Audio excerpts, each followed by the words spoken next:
কি করো তাহলে তুমি যে আবার আসতে চাচ্ছ আবার এসে না ক্লাসরুমে যে যেটা জানতে চাচ্ছ ক্লাসরুমে আসলে ক্লাসরুমটা ক্লাসরুম ম্যানেজমেন্ট আমি শুনতেছি আপনি সবসময় খুব সুন্দরভাবে করতেন।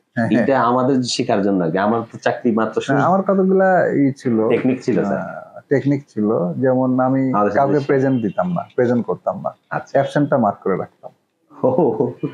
হ্যাঁ, কে কে অ্যাবসেন্ট খালি দেব আমার খাতায় দেখবা অ্যাবসেন্ট শুধু মার্ক করা, অ্যাকসেপ্ট শুধু মার্ক করা। এক নাম্বার। দুই নাম্বার হচ্ছে যে কখনো আমি শেষে দিতাম, কখনো প্রথমে দিতাম। আচ্ছা, কারণ হচ্ছে যে আমার কথা ছিল যে যে ক্লাস করতে অনাগ্রহী তাকে আমি রাখতেই চাই না ক্লাসে। বুঝতে পারছি। হ্যাঁ, কারণ হচ্ছে যে 10% স্টুডেন্ট আছে বা 15% স্টুডেন্ট আছে যারা ক্লাস লেকচারের উপরে নির্ভরশীল না। আচ্ছা, সে হয়তো ফার্স্ট সেকেন্ড হইতে পারে, বাট সে ক্লাস লেকচারের উপর নির্ভরশীল না, সে নিজেই প্রিপেয়ার করে। হয়তো লেকচার থেকে কিছু সামান্যই পায়, গাইড টাইড কিছু নেয়, এর বেশি কিছু না, তার পুরো লেকচার শোনার দরকারও নেই, এরকম একটা কিছু।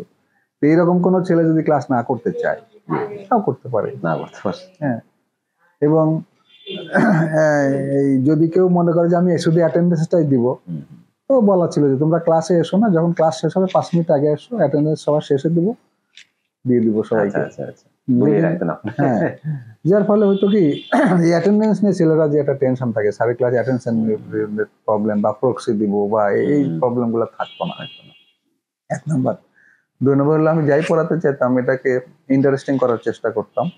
প্র্যাকটিক্যাল অভিজ্ঞতা থাকে, প্র্যাকটিক্যাল অভিজ্ঞতাগুলো ছেলেরা দেখতাম যে খুবই ভালোভাবে এরা এনজয় করতো এবং এরা ভালো লাগতো, এদের কাছে আমার মনে হলো কন্টেন্ট গুলো ভালো লাগতো। আর আমি ওই ক্লাসে বাজে কথা বলতাম, বলি নেই, যেমন বিভিন্ন টিচাররা বিভিন্ন রকম গল্প করে, অন্য গল্প কম করছে, এবং টপিকস, হেডলাইন, সাবহেডিং এবং তার অধীনে যে কন্টেন্টগুলো কি বেসিক কথা এবং তার সাথে আনুষঙ্গিক যা কথা আছে এইগুলাই, এর ভিতরে সীমিত থাকতাম।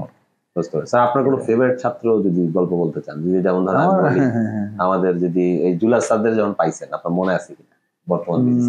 ফেভারিট ছাত্র অনেকেই আছে, তার ভিতরে একজন ছিল অশোক, হিন্দু ছেলে, সে চলে গেছে, সে ইংল্যান্ডে, আমি যখন যাই লেখাপড়া করতে, তখন পিএইচডি করতেছিল, সে তখন অলরেডি পিএইচডি করতেছিল। আমি যাওয়ার পর সে আমাকে অনেক হেল্প করছে। অশোক, আমি যখন ইংল্যান্ডে যাই কম্পিউটার কিছুই জানতাম না, কিন্তু ফাইনালি তো শিখতে হয়েছে এবং নিজের ডিজার্টেশনটা নিজেই করতে হয়েছে, নিজেই সবকিছু করতে হয়েছে। তো অশোক আমাকে হেল্প করছে অনেকে। চাইনিজ কিছু ছেলে পেলে আছে, খুব হেল্প করে, শেখায়, ওদের নিতে হয়েছে। ওখানে তো সিস্টেম অন্যরকম, অ্যাকাউন্ট দিয়ে দেয়, ওই অ্যাকাউন্টে লগ ইন করলে পরেই অনেক অনেক এই কম্পিউটার আছে, অভাব নাই, মানে অ্যাভেলেবিলিটি আছে, যে কোনো ল্যাবে যে কোনো ভাবে লগ ইন করা যায়। অসংখ্য ল্যাব, অসংখ্য কম্পিউটার, যে কোনো জায়গায়। যে এটা আমার কাছে খুব অবাক লাগতো, এর আগে কিন্তু আমরা কম্পিউটার টিভিও দেখিনি এখানে, শিক্ষক হিসেবে গেছি, কম্পিউটার টিভিও দেখিনি, অথচ ওইখানে যে এটা এভাবে। এই অশোক ছিল আমার একজন প্রিয় ছাত্র, এবং বর্তমানে তোমাদের একজন আছে ম্যাডাম ফাতেমা, আমার খুব প্রিয় ফাতেমা, খুব প্রিয় স্টুডেন্ট ছিল। আর আরেকজন আছে হচ্ছে কান্তা,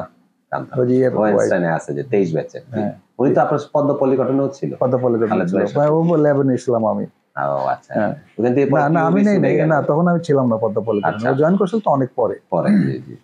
কান্তা আমার খুব প্রিয় স্টুডেন্ট ছিল। নিক্সন কি ওয়েট প্রসেসর ছিল? অত প্রমিনেন্ট ছিল না নিক্সন, ছাত্র জীবন অত প্রমিনেন্ট ছিল না। যাই হোক, অতই নয়, বুঝতে পারছি। তবে এরা ছিল মোটামুটি। ওভেন ডাইং কি আপনি কোনো প্রজেক্ট করছিলেন? ওভেন ডাইং এর প্রজেক্ট ওই সময় তখন আসেনি। ওভেন ডাইং কোনো প্রজেক্ট, আমি কিছু মেশিন সম্বন্ধে যদি জিজ্ঞেস করি, বেনিনজার যে মেশিনটা, এটা নিয়ে কাজ করছেন স্যার? কাজ করা হয়েছে? ওভেনের মেশিনটা খুব বেশি কাজ করি নাই, কিন্তু গেছি আর কি, ফ্যাক্টরি গুলো ভিজিট করছি। এই যে মহিউদ্দিন সেলিম না, মহিউদ্দিন আমাদের ব্যাচের এক মহিউদ্দিন ছিল। আচ্ছা আচ্ছা, ইয়েতে ছিল।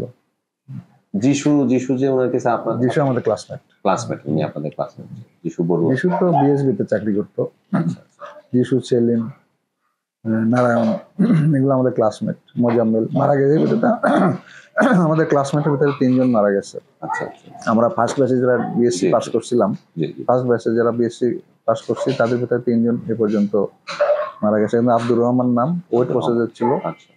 মোজাম্মেল পাবনা বাড়ি, ও আচ্ছা। ওর পাশে ছিল। আর আব্দুল হামিদ সেলিম জি।